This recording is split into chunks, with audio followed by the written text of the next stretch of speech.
Day 45. Welcome back to one star ചന്ത അല്ലെങ്കിൽ 5 star hotel. 5 star hotel ആ ഒരു എന്താ പറയുക, ആ വീക്ക്ലി ടാസ്കിൻ്റെ ആ പേപ്പറിൽ മാത്രമല്ലോ, അവിടുത്തെ ബിഹേവിയർ ആൻഡ് പാറ്റേൺ ഒക്കെ വെച്ചിട്ട് 1 സ്റ്റാർ ചന്ത is the perfect name for that hotel. രാവിലെ തന്നെ അവിടുന്ന് ഒരു ഡയമണ്ട് കാണാണ്ടാവുന്നുണ്ട്, ബാഗ് ഉൾപ്പെടെ കാണാണ്ടാവുന്നുണ്ട്. ശോഭയുടെ ബാഗാണ്, അത് അടിച്ചു മാറ്റിയിട്ടുണ്ട്. ഫൈനലി ലക്ഷ്മി അത് കണ്ടുപിടിക്കുന്നുണ്ട്. ബട്ട് അതിൽ എന്താ പറയുക, ഡയമണ്ട് ഇല്ല. അതിൻ്റെ ഇടയിൽ നെവിൻ എന്തോ എക്സാം എഴുതി സ്പെഷ്യൽ കെയർ എന്താണ് സൈക്കോളജിസ്റ്റ് എന്തോ ഒരു സാധനം കിട്ടിയിട്ടുണ്ട്. സോ മൂപ്പരാൾക്ക് അടുത്തേക്ക് വേണമെങ്കിൽ സ്പെഷ്യൽ ട്രീറ്റ്മെൻറ്റ് പോവാം.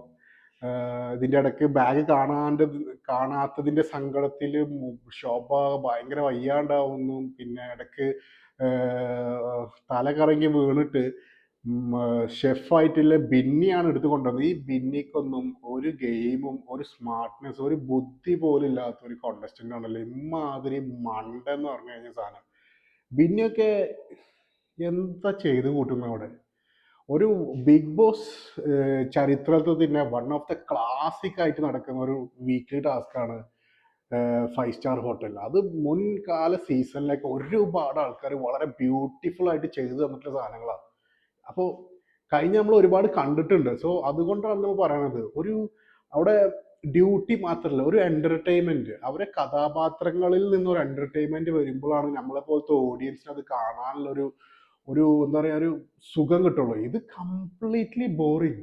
ഈ ഒരു സീസണിൽ ബിഗ് ബോസ് വിചാരിച്ചാലും ലാലേട്ടൻ വിചാരിച്ചാലും ഇനി ഒന്നും നടക്കാൻ പോകുന്നില്ല.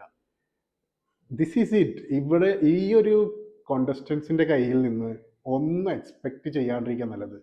കംപ്ലീറ്റ് മണ്ടന്മാരായിട്ടുള്ള ഒരു കോണ്ടസ്റ്റൻസ് ആണ് ബിഗ് ബോസ് സീസൺ 7. എല്ലാം പത്തറ്റിക്, ഫുൾ പത്തറ്റിക്. ബുദ്ധി എന്ന് പറഞ്ഞ സാധനം ഒന്നിനുമില്ല. സ്മാർട്ടായിട്ട് ഗെയിം പ്ലാൻ, നല്ലൊരു എൻ്റർടൈൻമെൻറ്റ്, വളരെ ആ ഒരു ഒരു നല്ലൊരു മൂവി, ഒരു ഫീൽ, ഒരു ഹാപ്പി നല്ല ജോളി മൂവി കാണേണ്ട ഒരു സംഭവമായിരുന്നു ഈ ഒരു ടാസ്കിൽ നിന്ന്. ബട്ട് അവിടെ നിന്ന് എന്താ നടക്കുന്നത്? പക്കാ ചന്ത. ഒരു തേങ്ങയും അറിയാത്ത കുറെ മണ്ടന്മാരാണ് ഇത്തവണത്തെ കോണ്ടസ്റ്റൻസ്. അതിൻ്റെ ഇടയിലോട്ട് ഒരു വലിയ ഇമ്പാക്റ്റ് ഇല്ലാത്ത രണ്ട് എന്താണ് ഗസ്റ്റിനെ വിട്ടിക്കുന്നത്. ഒന്ന് ഷിയാസ് കരീമും ശോഭ വിശ്വനാഥും. ശോഭ വിശ്വനാഥൊക്കെ അവരുടെ സീസണിൽ എന്താണ് ചെയ്തിട്ടുള്ളത്? ഷിയാസ് കരീം എൻ്റെ ഓർമ്മ ശരിയാണെങ്കിൽ മൂപ്പറാള് എന്താ കോൺട്രിബ്യൂട്ട് ചെയ്തിട്ടുള്ള ഷിയാസൊക്കെ അവരുടെ സീസണിൽ. അവരൊക്കെ വിളിച്ച് ഗസ്റ്റായി വിട്ടിരിക്കുകയാണ്. അയ്യോ, കോമഡിയാണ് ബിഗ് ബോസ്. പിന്നെ ബിഗ് ബോസ് തന്നെ ഓർത്ത് കാണും, ഇത്രയ്ക്കും മണ്ടന്മാരുടെ ഇടയിലോട്ട് വളരെ പൂർ ഗെയിമേഴ്സിനെ വിട്ടാൽ മതിയല്ലോ, അതായിരിക്കും ഈ ഒരു ഗസ്റ്റ്. ബട്ട് ഇന്ന് വന്ന് കയറിയത് ഒരു മുതലായിരുന്നു, Riyas Saleem. Bigg Boss season 4 one of the best contestant. Robin Radhakrishnan, Jasmin Jaffar, Riyas Saleem, ഈ 3 പേരിലാണ് സീസൺ 4 അറിയപ്പെടുക. Bigg Boss season 4 wild card entry ആയിട്ട് ഈ മലയാളം ഹിസ്റ്ററിയിൽ തന്നെ വൈൽഡ് കാർഡ് എൻട്രിയിൽ വന്ന് ഇമ്മാതിരി ഇമ്പാക്റ്റ് ഉണ്ടാക്കിയിട്ടുള്ള വേറെ ഒരു കോണ്ടസ്റ്റന്റ് ഇല്ല. അതാണ് റിയാസ് സലീം. സോ റിയാസ് അതിൻ്റെ മുന്നിലോ റിയാസിൻ്റെ ഇതിൽ വരുന്ന കാട്ടി മുന്നേ തന്നെ സ്റ്റാറൊക്കെ കൊടുക്കണം. സ്റ്റാറൊക്കെ കൊടുക്കുന്നുണ്ട്. ഓരോരുത്തർക്കും ഓരോ എന്താണ് ടാസ്കുകളും റോൾസ് ആൻഡ് പൊസിഷൻ അസൈൻ ചെയ്തിട്ടുണ്ട്. ഇതെന്താണ് ഓരോ ആൾക്കാർ, ഡോക്ടറൊക്കെ കറങ്ങി നടക്കുന്നു, ബിന്നിയൊക്കെ കിച്ചണിലെന്നല്ല, ബിന്നിയൊക്കെ കറങ്ങി നടക്കുക. ബിന്നിക്ക് എന്ന് പറഞ്ഞാൽ ഒരു ബുദ്ധി ഇല്ലാത്ത ഒരു കോണ്ടസ്റ്റന്റ് ആണ് ബിന്നി. ഫസ്റ്റൊക്കെ ഞാൻ പറഞ്ഞ ഭയങ്കര സ്മാർട്ട് ആൻഡ് ഗെയിമിങ്ങിലുള്ള സംഭവമായിരുന്നു. ബട്ട് ഞാൻ ഇന്ന് മാറ്റി പറയുന്നു, ബിന്നിനെ കൊണ്ടൊന്നും പറ്റില്ല. ഇതൊന്നും ഒരു ബുദ്ധിപരമായിട്ട് ചെയ്യാൻ ഇവരെ കൊണ്ടൊന്നും പറ്റില്ല. വളരെ അസൂയയും ജലസ്യവും ബാക്കിയുള്ളവർക്ക് എന്ത് നല്ലത് വരുന്നു അതിനെ തട്ടിപ്പറിച്ച് വാങ്ങാനുള്ളൊരു ഫുള്ള് അമ്മാതിരി മൈൻഡ് സെറ്റാണ് എല്ലാത്തിനും. അല്ലാണ്ട് ആ ടാസ്ക് നല്ല സക്സസ്ഫുൾ ആയിട്ട് എന്താണ് ഫിനിഷ് ചെയ്യാൻ ഒരാൾക്കും ഒരു ചിന്താഗതിയില്ല. വർക്ക് ചെയ്തിട്ട് മാത്രം കാര്യമില്ല, അവരവരുടെ കൊടുത്ത ജോബിൽ നിന്ന് അവരൊരു എൻ്റർടൈൻമെൻറ്റ് തരണം. അത് ആരും കൊടുക്കാൻ പറ്റുന്നില്ല. ടുവേർഡ്സ് ദ എൻഡിൽ ഷിയാസും എന്താണ് ശോഭ എന്താണ് ഗോൾഡ് ഇത് കൊടുക്കുന്നുണ്ട്, കോയിൻസ് ഓരോ ആൾക്കാർക്ക്. സോ ഷിയാസ് ഒനിയലിന് കൊടുത്തപ്പോൾ ബിന്നിക്ക് ഇളകി. ബിന്നിനെ കൊണ്ടൊന്നും പറ്റില്ലതൊന്നും. പിന്നെ ജിസേൽ, ഷാബുമോൻ, ആം, പിന്നെ ടുവേഴ്സ് ഇതൊക്കെ കഴിഞ്ഞ് ടുവേഴ്സ് എൻഡിലോട്ട് അവരുടെ ചെക്കൗട്ട് ആകുമ്പോൾ തന്നെ സമാധാനമായി. ബിഗ് ബോസിനോട് ഒരു താങ്ക്സ് പറയുന്നു. ശോഭനയെ പോലത്തെ ആൾക്കാരൊക്കെ എന്ത് വെറുപ്പിക്കലാണ് അതിനുള്ളിൽ. എന്തിനാണ് ഇവരൊക്കെ ഒന്നാമത് വെറുപ്പിക്കലാണ് കോണ്ടസ്റ്റൻസ്, കൊടുന്ന ഗസ്റ്റുകളും അതിനേക്കാൾ വലിയ വെറുപ്പിക്കൽസ്. ചെക്കൗട്ട് ചെയ്ത് പോയി. അത് കഴിഞ്ഞു I was waiting for Riyas Saleem വന്ന് തന്നെ ചൊറിഞ്ഞത് ലക്ഷ്മിനെ. എൻ്റെ ഒരു സംശയമാണ്, ഇങ്ങനെ പോവുകയാണെങ്കിൽ ലക്ഷ്മിയുടെ നെഗറ്റിവിറ്റി ഉണ്ടല്ലോ, ഈ പുറത്തുള്ള നെഗറ്റിവിറ്റി അത് അധിക കാലം ഉണ്ടാവില്ല.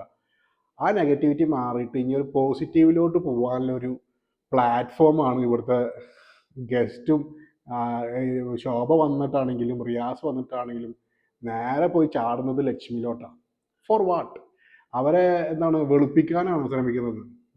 ഇത് എനിക്ക് തോന്നുന്നു Lakshmi will turn into a positive thing. അത് വലിയ ഫാൻസിലോട്ട് മാറാനുള്ള ചാൻസാണ് ഞാൻ കാണുന്നത്. ലക്ഷ്മി ചെയ്തതിലോ പ്രവർത്തിച്ചിലോ എനിക്കൊന്നും ഇഷ്ടപ്പെടാത്തുള്ളൂ. അത് ഞാൻ ഓൾറെഡി പറഞ്ഞിട്ടുണ്ട്. സമൂഹത്തിൽ അല്ലെങ്കിൽ അക്ബറിന്റെ വീട്ടിലോട്ട് കയറ്റാൻ പറ്റില്ല. ഈ രണ്ട് വാക്കുകൾ ആണ് ലക്ഷ്മി ചെയ്ത ഏറ്റവും വലുത്. ബാക്കിയുള്ളതൊക്കെ ലക്ഷ്മിയുടെ പെർസ്പെക്റ്റീവാണ്. ലെസ്ബിയൻസ്, ട്രാൻസ്, ഗേ അവരൊക്കെ ഇഷ്ടപ്പെടണോ വേണ്ടയോ എന്ന് ഒരാളുടെ ഇഷ്ടമാണ്. ആരോടും തലയിലോട്ട് ഫോഴ്സ് ചെയ്യേണ്ട ഇഷ്ടപ്പെടുത്തിക്കേണ്ട ഒരു സംഭവമല്ല.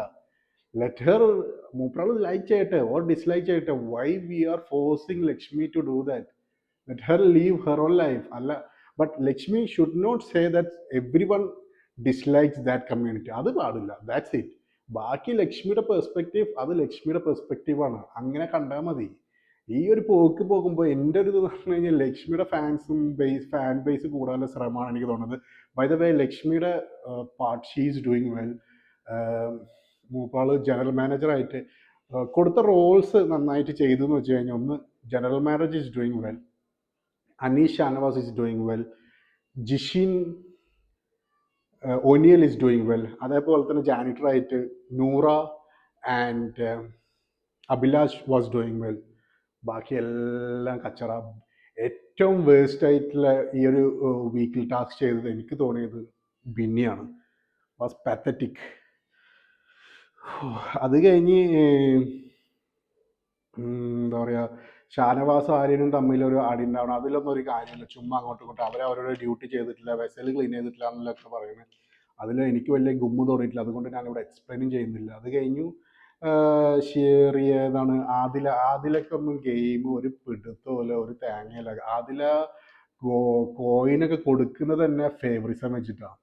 അനുമോള് ഇന്ന് ഒരു തേങ്ങയും ചെയ്തിട്ടില്ല. അനുമോൾക്ക് കോയിൻ കൊടുത്തു. ഒനിയലിന് ഒരു കോയിൻ കൊടുത്തും തിരിച്ചു വാങ്ങി എന്നിട്ട് അബിക്ക് കൊടുക്കുന്നു. അബി അത് വേണ്ടാന്ന് പറഞ്ഞു, പിന്നെ അബിക്ക് കൊടുക്കുന്നു. എന്ത് ഇമ്മാതിരി മണ്ടന്മാരായിട്ടുള്ള കോണ്ടസ്റ്റൻസിന് കൊടുത്തു കഴിഞ്ഞാൽ. ലാലേട്ടൻ ഇടയ്ക്ക് പറഞ്ഞു ഇതിന്റെ TRP റേറ്റിംഗ് വേറെ ലെവലിലോട്ട് എത്തുന്നത്. ഐ ഡോണ്ട് നോ ഹൗ, എങ്ങനെയാണ് ഈ ഒരു സീസണിന്റെ റേറ്റിംഗ് ഇത്ര ഹൈലോട്ട് എത്തുന്നത്? ഇമ്മാതിരി മണ്ടന്മാര്, ഒരു ബോധം, ഒരു ഗെയിമിംഗ് സെൻസ് ഇല്ലാത്ത മണ്ടന്മാരെ വെച്ചിട്ട് എങ്ങനെയാണ് TRP കൂട്ടണത് എന്നുള്ള ചോദ്യം എനിക്ക് ബിഗ് ബോസ് ടീമോട് ചോദിക്കാറുണ്ട്. അപ്പോൾ ഏറ്റവും കൂടുതൽ ഗോൾക്ക് ഇന്ന് കിട്ടിയത് ഷാനവാസിനാണ്. അത് കഴിഞ്ഞ് 4 എണ്ണം. അത് കഴിഞ്ഞ് അനീഷിന് 3, ജിസേലിന് 3, ജിഷിന് 3, ഒനിയലിന് 3. പിന്നെ റിയാസിനെ കൺഫെഷൻ റൂമിലോട്ട് വിളിക്കുന്നുണ്ട്. കൺഫെഷൻ റൂമിലോട്ട് സ്വാഗതം ചെയ്യുന്ന ബിഗ് ബോസ് തിരിച്ച്. അപ്പോൾ റിയാസ് അവൻ്റെ താങ്ക്ഫുള്ളും കാര്യങ്ങളൊക്കെ പറയുന്നു. പിന്നെ ഒരു സീക്രട്ടായിട്ട് 3 ടാസ്ക് കൊടുക്കുന്നു. ഒന്ന് അനീഷിനെ കൊണ്ട് ഷാനവാസിൻ്റെ അടുത്ത് I love you my dear friend പറയിപ്പിക്കുന്നു. അത് ഭയങ്കര രസകരമായിട്ടുള്ള രീതിയിൽ റിയാസ് അത് പ്ലാൻ ചെയ്തു, അത് സക്സസ്ഫുൾ ആക്കുന്നു. സെക്കൻഡ് കൊടുത്ത സീക്രട്ട് ടാസ്ക് എന്ന് പറഞ്ഞു കഴിഞ്ഞാൽ എന്താണ്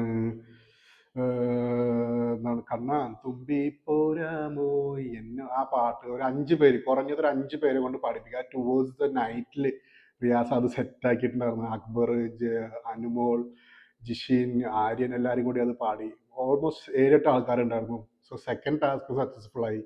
തേർഡ് ടാസ്ക് എന്ന് പറഞ്ഞാൽ ജിസേൽ, ആര്യൻ, അനുമോൾ വെച്ചിട്ടൊരു ഫോട്ടോ പോസ്, അതും ഓൾമോസ്റ്റ് സക്സസ്ഫുൾ ആണ്, 98%. സോ ഓൾ 3 ടാസ്കും സീക്രട്ട് ടാസ്ക് റിയാസിന് കൊടുത്തത് റിയാസ് ഭംഗിയായി ചെയ്യിപ്പിച്ചിട്ടുണ്ട് കോണ്ടസ്റ്റൻസിന്. അതിൻ്റെ ഗുണം അവിടുത്തെ എന്താണ് കോണ്ടസ്റ്റൻസിന് തന്നെയാണ്.